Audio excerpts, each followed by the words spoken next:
Department of Education had sent a proposal for constituting the State Education Commission to address the grievances of teachers and to address the lupinate of education in the state, as well as offering a roadmap for improving educational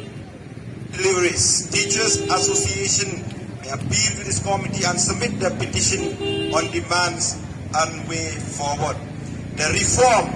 proposal for constituting the commission will be taken up by the state cabinet, which is likely to be held in the month of August 2022. Which is likely to be held in the month of August 2022 and will be empowered adequately to address the welfare and future of education in the state. Ashay? Ashay? Try mental ang ilade puli paro art likiniki sa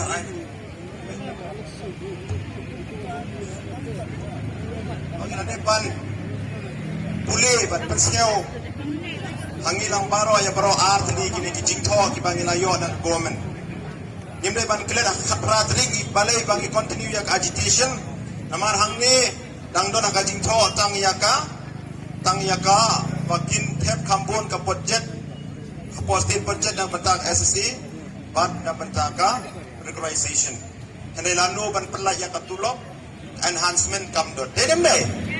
hata inong rim bangi continue yak agitation dedem dai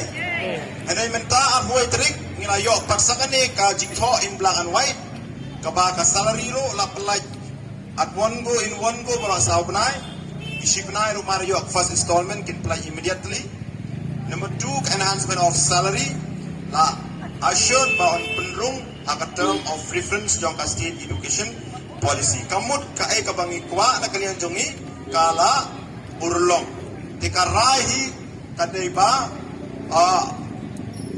kumno na kalian jongi nonghikai niong ba imenjur ya kane ka ashram ka ba ai na kalian jong government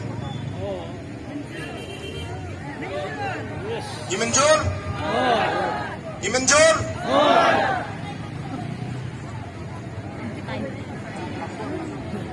time frame ginsa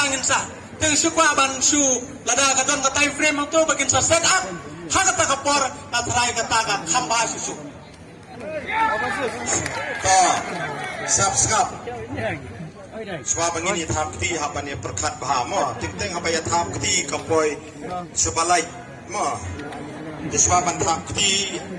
ngimdai ban ye tham kti kurmar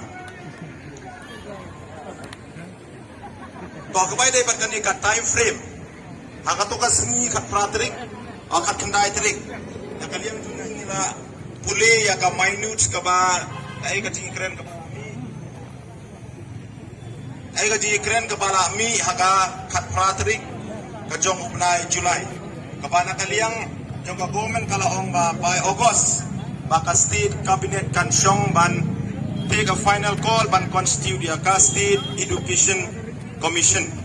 Chief Minister stated that a state education commission shall be constituted at the earliest and the modalities and draft policy is ready for preparation of the cabinet memorandum.